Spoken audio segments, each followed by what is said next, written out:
کہ ہم نے جب یوتھ کے ہم لڑکوں کو، میں خود جب آیا، اور یقین جانے کہ بی آنیسٹلی میں نے اپنے ساتھ ان دوستوں کو بھی آگے لایا جو ورک کرتے تھے. بسم اللہ الرحمن الرحیم. السلام علیکم ناظرین، میں ہوں سائمہ سحر اور آپ دیکھ رہے ہیں ٹوڈے سحر نیوز ڈیجیٹل. آج ہم Pakistan P M L N کے یوتھ ونگ کے senior vice president Arsalan Javed صاحب کے ساتھ موجود ہیں. اور ارسلان جاوید کی اگر ہم بات کرتے ہیں تو ان کی جو ایکٹیویٹیز ہیں یوتھ ونگ کے حوالے سے پاکستان مسلم لیگ نون کے لیے وہ کسی سے ڈھکی چھپی نہیں ہیں. اور اس کے ساتھ ساتھ ان کے والد صاحب کی جو کاوشیں ہیں، جو ان کی وفاداری ہے پاکستان مسلم لیگ نون کے لیے، چودھری جاوید بوٹا صاحب کی بات کر رہے ہیں تو وہ بھی کسی سے ڈھکی چھپی نہیں ہیں. گزشتہ 35 سال سے جو ان کی وفاداریاں ہیں، جو ان کی محبتیں ہیں مسلم لیگ نون کے لیے، وہ جو ہیں سب کے سامنے عیاں ہیں. یہاں پہ ارسلان جاوید سے ہم آج جاننا چاہیں گے کہ ویسے تو کہا جاتا ہے کہ وراثت میں بھی کچھ چیزیں ملتی ہیں، تو یہ سیاست میں ان کا انٹریکشن کیسے ہوا؟ السلام علیکم. جی وعلیکم السلام. بسم اللہ الرحمن الرحیم. سب سے پہلے میں آپ کا شکریہ ادا کرتا ہوں کہ آپ ہمارے پاس تشریف لائے. سیاست کا آغاز جو ان سے ہے وہ میرے گھر سے ہوا کہ جب میں نے ہوش سنبھالی اور میرے والد صاحب سیاست میں تھے، اور الحمدللہ میرے والد صاحب ممبر ڈسٹرکٹ کونسل رہ چکے ہیں، 2 دفعہ کونسلر رہ چکے ہیں، اور انہی کو دیکھتے دیکھتے اور ان کی فائلز کو میں کہتا ہوں کہ سیدھے کرتے کرتے وہ ایک میرے میں دلچسپی پیدا ہوئی، اور الحمدللہ پھر آگے سے وہ دلچسپی بڑھتی گئی، کیونکہ میں اپنے والد صاحب کی کافی ساری ذمہ داریاں تھیں وہ جب میں ایک چھوٹی سی عمر میں ادا کرتا آگے آ گیا. اور میں سمجھتا ہوں کہ وہ میرے سیاسی استاد بھی ہیں، میرے والد بھی ہیں اور میرے سیاسی استاد بھی ہیں. میں نے سیاست ان سے سیکھی. تو اس کے بعد الحمدللہ انہی کے دعاؤں کے صدقے جب میں کالج میں گیا تو کالج میں بھی جا کے میں نے سیاست کا آغاز کیا. میں اپنے کالج کا صدر بنا اور وہاں سے آگے میری ایکٹیویٹیز بڑھتی گئی، اور جماعت کے لیے میں ایز اے ورکر کام کرتا رہا. میں نے کبھی اپنے آپ کو یہ تصور نہیں کیا تھا کہ میں ڈسٹرکٹ پریزیڈنٹ کا بیٹا ہوں. میں ہمیشہ محنت کرتا تھا اپنی جماعت کے لیے. جب میرے والد صاحب مجھے حکم کرتے تھے کہ جماعت کی یہ ذمہ داری تمہارے پہ ہے، ریلیز کے حوالے سے یوتھ کو آگے لے کے آنا ہے یا کوئی ایونٹس ہے اس پہ، تو میں کام کرتا تھا. تو مجھے پھر میرے دوست احباب اور حلقہ کے احباب جتنے بھی تھے اور چاہنے والے اور میرے بڑے سینئرز، انہوں نے مجھے کہا کہ آپ کو عہدہ لینا چاہیے یوتھ کا. تو میں ان کو کہتا تھا کہ میں جماعت کا ایک ورکر ہوں، مجھے ایک ورکر کی حیثیت سے کام کرنے میں بہت مزہ آتا ہے، تو مجھے آپ جماعت کی اور والد صاحب کی ڈیوٹی کرنے کے لیے رہنے دیجیے.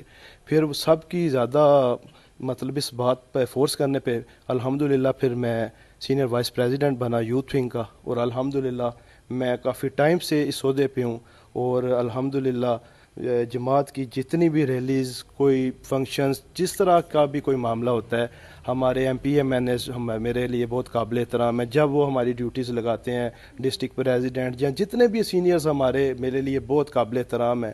تو وہ جب بھی وہ کسی جگہ پہ ہمیں بلاتے ہیں تو ہم الحمدللہ پوری ایفرٹ کے ساتھ جاتے ہیں، لڑکوں کو ساتھ لے کے جاتے ہیں اور دن رات اپنی جماعت کے لیے محنت کرتے ہیں. کوئی بھی دور آیا ہے، اپوزیشن کا دور ہوا ہے، تو ہم اپنی جماعت کے ساتھ کھڑے ہوئے ہیں. اگر جماعت نے پنڈی، اسلام آباد، لاہور بھی جہاں بھی ہمیں بلایا ہے تو ہم یوتھ وہاں پہ پہنچے ہیں. یوتھ نے ہمیشہ اپنی جماعت کا ساتھ دیا، برے حالاتوں میں بھی ساتھ دیا اور اچھے حالاتوں میں بھی ساتھ دیا. اچھا ارسلان، دیکھنے والوں کو یہ بھی بتائیں کہ ظاہر ہے سب جاننا چاہتے ہیں کہ آپ کے والد صاحب کی جو وفاداریاں اور ان کی جو محنتیں ہیں وہ تو کسی سے ڈھکی چھپی نہیں ہیں، لیکن اس کے ساتھ ساتھ کہ آپ نے بھی جو محنت کی ہے اسٹوڈنٹ لائف سے ہی آپ اٹیچ رہے پاکستان مسلم لیگ نون سے، تو اب تک کتنے سال ہو گئے ہیں آپ کو کام کرتے ہوئے مسلم لیگ نون کے لیے؟ میں جب کالج لائف میں سٹارٹ کی تو وہاں سے میں نے کام سٹارٹ کر دیا تھا. تقریباً 15-20 سال سے میں جو ان سے وہ ورکنگ میری جاری ہے گراس روٹ لیول سے، ٹھیک ہے، گراؤنڈ ورک میرا جاری ہے. میں خود جب آیا، اور یقین جانے کہ بی آنیسٹلی میں نے اپنے ساتھ ان دوستوں کو بھی آگے لایا جو ورک کرتے تھے. میں نے ایک یہ بات سوچی کہ اگر میرے بڑوں نے میرا انتخاب اس حوالے سے کیا کہ میں ایک ورک کرتا ہوں، تو جو دوسرے لڑکے ہیں تو میں اپنی ذمہ داری سمجھتا ہوں کہ ان کو بھی لے کے آؤں. میں ان لڑکوں کو بھی آگے لے کے آیا، ان کو بھی عہدے دار بنایا، اور میں نے ہمیشہ یہ مشن رکھا کہ میں نے اس چین کو وسیع کرنا ہے، بڑھانا ہے. اگر اللہ تعالیٰ نے مجھے یہ ذمہ داری دی ہے تو میں نے صرف ایک محض ایک عہدہ اپنی ذات یا پہچان کے لیے نہیں رکھنا، میں نے جماعت کی بہتری کے لیے اپنے ساتھ یوتھ کو لگانا ہے، اور نون لیگ میں جتنی زیادہ یوتھ جائے گی اتنی ہماری کامیابی ہے۔ میں نے اپنے دوستوں کو عہدیدار بنایا، اور الحمدللہ ہم نے آفس بنایا یوتھ ونگ کا، اور ہم انڈیپینڈنٹلی اس کو میں 10 سال اور اپنے دوستوں کی مدد کے ساتھ وہ ہم چلاتے رہے۔ ہم نے ایک پلیٹ فارم دیا الحمدللہ۔ ریسنٹلی اللہ کی عادت نے ادھر سے ڈیوٹی لگائی میرے والد صاحب کی کہ MSF مسلم اسٹوڈنٹ فیڈریشن کی آپ تنظیم بنائیں اور فل فور بنائیں۔ اس کے حوالے سے بھی میں نے دن رات ایک کیا بلوس ہو کر، ٹھیک ہے۔ میں اسٹوڈنٹس کے کالجز میں جہاں جہاں پہ بھی گیا وہاں پہ میں نے لڑکوں کو نکالا اور ان کو ایک پلیٹ فارم دیا، تاکہ اگر ہماری جماعت اسٹوڈنٹس کو آگے لانا چاہتی ہے تو اس کے لیے بھی ہم جو ہے ہر قسم کی مطلب محنت جو ہے وہ کر کے ان کو آگے موقع فراہم کرنا چاہیے۔ صحیح۔ اچھا یہ بھی بتائیے گا کہ کیا کہتے ہیں آپ، آنے والا دور جو ہے وہ پاکستان مسلم لیگ نون کا ہوگا؟